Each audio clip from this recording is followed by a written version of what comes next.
बात करें by elections के नताइज के बाद मुल्क में सियासी सूरत हाल क्या पैदा हो सकती है। इमरान खान साहब का लॉन्ग मार्च वो डिले होता जा रहा है, उसकी क्या रीज़न है? और फिर आर्मी चीफ की अपॉइंटमेंट के हवाले से जो मुल्क के अंदर बार बार चीज़ें डिस्कस हो रही हैं, क्यों हम लोग इसकी सेंसिटिविटी को समझ नहीं रहे? तो स्टेप बाय डिस्कस करेंगे। Lieutenant general retired Naeem Khalid Lodhi साहब, फॉर्मर डिफेंस मिनिस्टर, हमारे साथ टेलीफोन लाइन पर मौजूद हैं। जनरल साहब, thank you very much for joining me.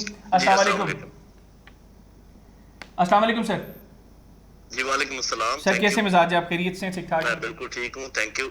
Sir सबसे पहले तो बताइएगा, ये बाई इलेक्शंस होने जा रहे हैं इतवार को, बड़े अहम बाई इलेक्शंस हैं। इमरान खान साहब खुद 7 हल्कों में इलेक्शन कंटेस्ट कर रहे हैं। इसके बाद क्या आप सूरत हाल सर देख रहे हैं? पब्लिक सपोर्ट तो यकीनी तौर पर इमरान खान साहब के साथ है। अब दो सिनेरियोज हैं, एक ये कि इमरान खान साहब मेजॉरिटी सीट्स जीत जाते हैं इन बाई इलेक्शंस के अंदर, और दूसरा है कि इमरान खान साहब हार जाते हैं और जो गवर्नमेंट कोalition है वो जीत जाती है।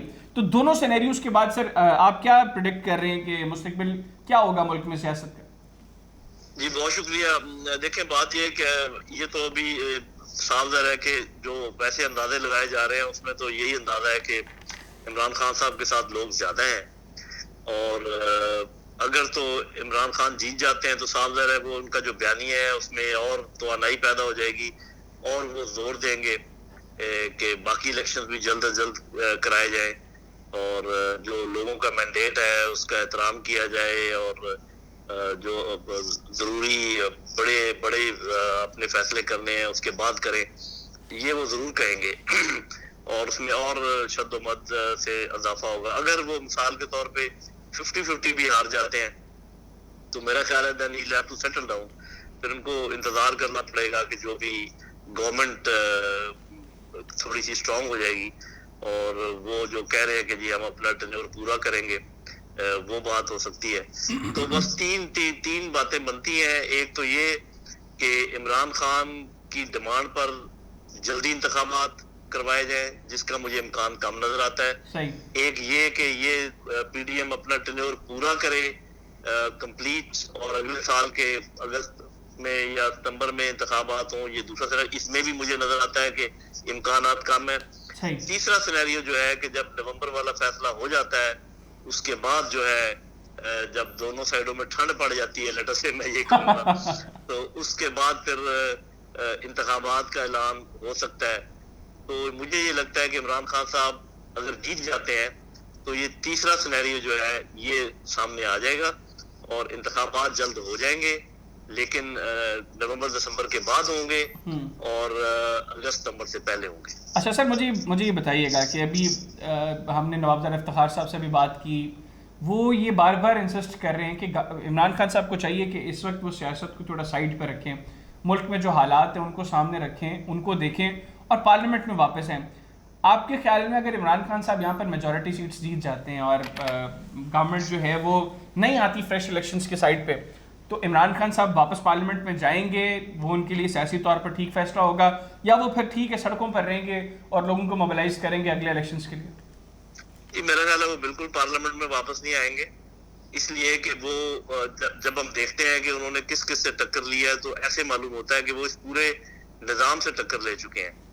मतलब ये कि स्टेट ऑफ पाकिस्तान में अवाम भी शामिल है, अवाम के इरादे अवाम को निकाल रहे हैं। वैसे तो लोग कहते हैं कि 60-70% लोग हैं इमरान खान के साथ, लेकिन मैं बहुत एक मोहतात अंदाजा लगा रहा हूँ कि 50% अगर हो और बाकी 50% बाकी तमाम 12 पार्टियों के साथ हों, तो फिर भी पीटीआई सबसे बड़ी पार्टी उभर के सामने आती है। तो किसी भी जमहूरी मुल्क में इतनी तादाद जो है लोगों की, उसको आप नजरअंदाज नहीं कर सकते। और इमरान खान किसी भी सूरत में, मेरा ये अंदाजा है, वापस पार्लियामेंट में नहीं आएंगे, और इस मौजूदा हुकूमत के साथ बैठकर इसको आगे बढ़ने का कोई वो मेरा ख्याल इस किस्म का काम नहीं करेंगे।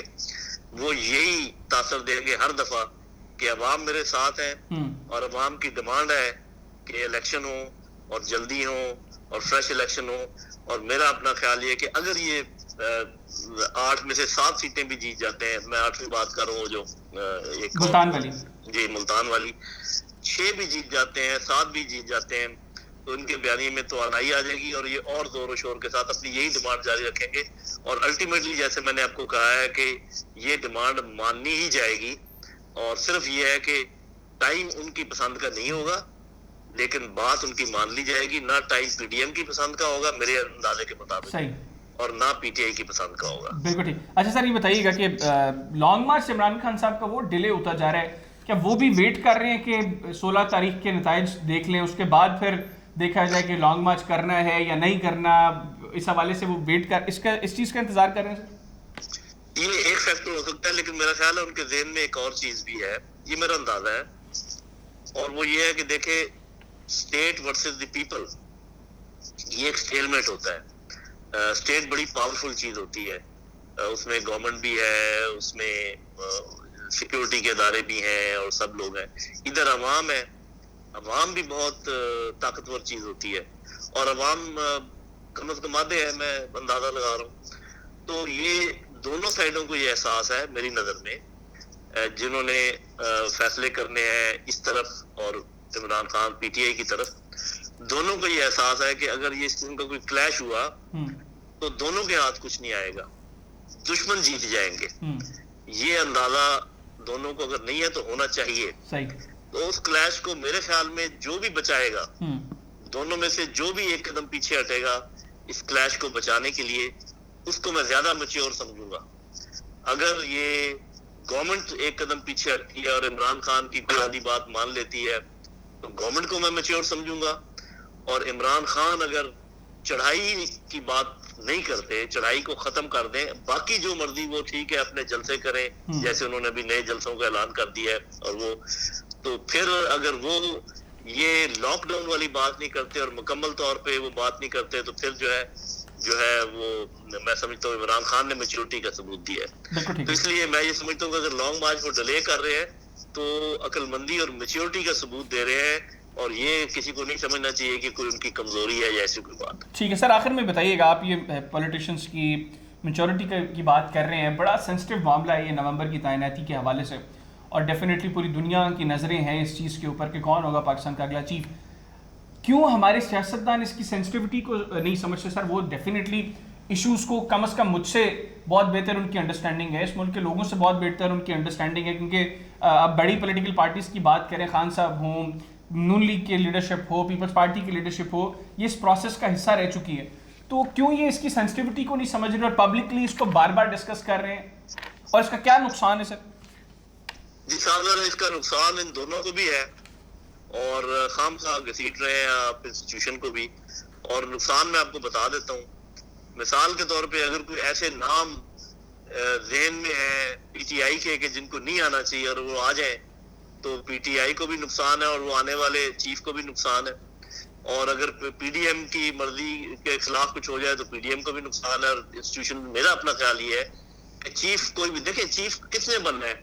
आखिर वही 5-7 सीनियर मोस्ट एलिजिबल और जो क्वालिफाइड लेफ्टिनेंट जनरल है उनमें से ही बनना है ना। कोई ये तो नहीं है शहबाज शरीफ के हाथ में कि जी एक लाइन लगी होगी लेफ्टिनेंट जनरल की और जिसकी मर्जी सर पे हाथ रख देंगे। वो सीनियरिटी का भी उनको ख्याल रखना पड़ेगा, क्वालिफिकेशन का भी ख्याल रखना पड़ेगा, और वो नाम आएंगे आर्मी की तरफ से थ्रू मिनिस्ट्री ऑफ डिफेंस। तो मैं 2 बातें सिर्फ कहना चाहूंगा।